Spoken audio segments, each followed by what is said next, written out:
When Carver closed in 1954, Grigsby taught at Phoenix Union High School for 12 years. During that time, he also managed to earn a doctorate degree from New York University. One of the things I had my students doing in the beginning was to do an autobiography and a self-portrait. And these two things have become the basis of my teaching because it gets me to understand the student. The notebooks that he has kept, you can see how students have persevered in the development of their own talents.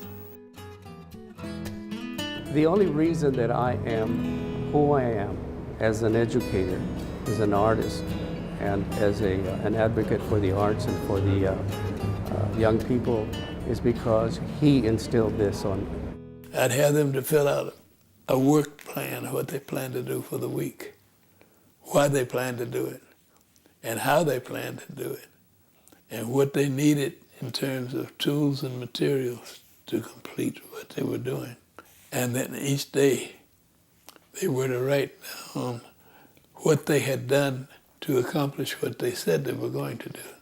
Grigsby also had his students complete a self-evaluation considering things like initiative, use of time, and perseverance. He's a born teacher, and I think this is quite unusual. It's because so many artists are just individuals and they do their own thing, and they're not really interested in institutions. He didn't really make me feel like there were rules. It was just, you have to know the basics, and then just go out and give and create. He stands as an example to all of us, and that's an unbelievable gift. I've had some remarkable students, some of whom I would rather learn from. I guess the one that stands out most is Rip Woods. When I called out the roll, his name was Roosevelt Woods. He said, "No, call me Rip," from the very beginning. And he taught me a lot about teaching. In fact, my students taught me to teach.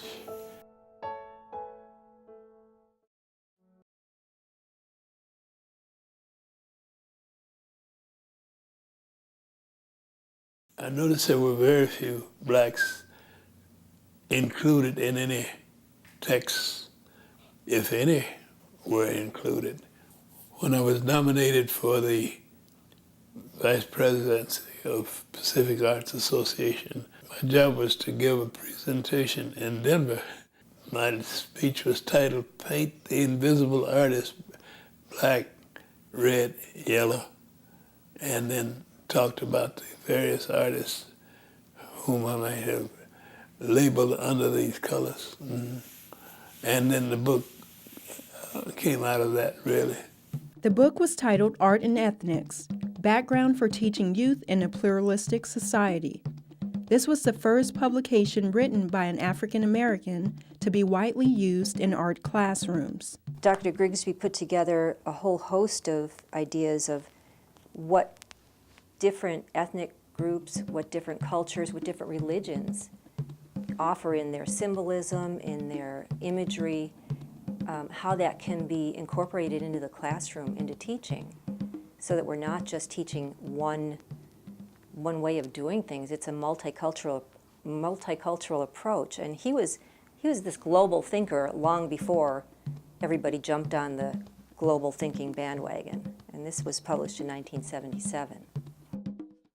Dr. Grigsby has an extensive resume of achievements, including Art Educator of the Year, the OIC Humanitarian Award, and the Arizona 100 Black Men Pioneer Award. He was also selected by the Museum of Modern Art in New York City to represent the United States as an art teacher at the Children's Creative Center at the Brussels World Fair. This experience inspired Dr. Grigsby to initiate a number of art programs in Phoenix, including COBA, the Consortium of Black Organizations and others for the Arts.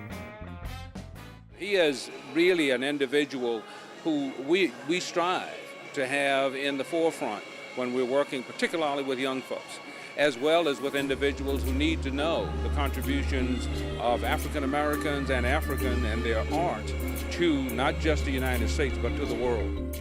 He's a very humble man, and you would never know how remarkable he was if you sat down and talked with him until you looked at that list of accomplishments that are just, oh my gosh, how can one person have done all this in one lifetime?